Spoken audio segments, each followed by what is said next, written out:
తన పెద్ద కొడుకు చందుకి పెళ్లి చేసి తన కుటుంబంతో సంతోషంగా ఉంటే నేను చూసి తట్టుకోలేను.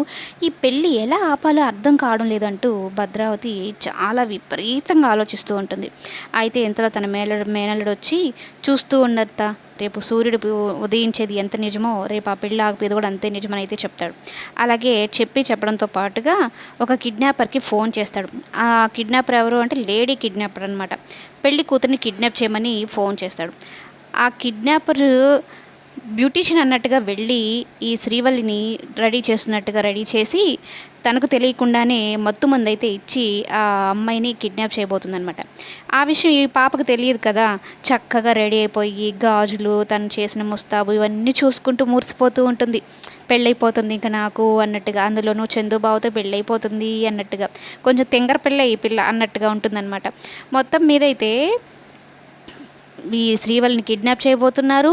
మరోవైపు అందరూ హడావిడిగా పెళ్లి పనుల్లో ఉంటే ఈ ధీరజ్ ప్రేమ విషయంలో ఒక్కసారిగా తన ఆలోచన విధానాన్ని, తన మనసుని మార్చేసుకున్నాడనమాట.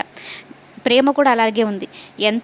నీ దగ్గర ఎంత ఉంటే అంత డబ్బులతోనే కొనిచ్చు, అంతే కానీ నాకు వేలల్లో అవసరం లేదు, నేను ఆత్మాభిమానం ఎక్కువ గల అమ్మాయిని, అందుకే నీ డబ్బులతోనే నాకు శారీ కొని అని చెప్పని ఆ 1000 రూపాయలతోనే శారీ కొనిచ్చుకొని చక్కగా రెడీ అయ్యి అందంగా అలా ధీరజ్ ముందు నడుచుకుంటూ వస్తూ ఉంటే, ధీరజ్ ఏమో పర్లేదు ఈ పిల్ల కూడా కొందనపు బొమ్మలాగా చాలా బాగుందే, ఎప్పుడూ లేనిది నా కళ్ళు తన వైపే లాగిస్తున్న ఏంట్రా బాబోయ్ అంటూ ప్రేమనే అలాగే ప్రపంచాన్ని మర్చిపోయేంతగా చూస్తూ ఉంటాడు. ఇక ప్రేమ దగ్గరకు వచ్చి చిటికేసి మరి, ఏంటి అలా ప్రపంచాన్ని మర్చిపోయి మరీ చూస్తున్నావు, ఎవరిని, నన్నేనా, బాగున్నానా అంటూ మాట్లాడుతూ ఉంటే ధీరజ్ ఒక చిన్న, వీళ్ళిద్దరి మధ్యన సీన్స్ అయితే చాలా చాలా క్యూట్గా అనిపిస్తున్నాయి. ధీరజ్ ప్రేమ వీళ్ళిద్దరి కోసమే సీరియల్ని చూడొచ్చు అన్నట్టుగా అనిపిస్తూ ఉంటుంది ఒక్కొక్కసారి. అంత క్యూట్గా అనిపిస్తూ ఉంటే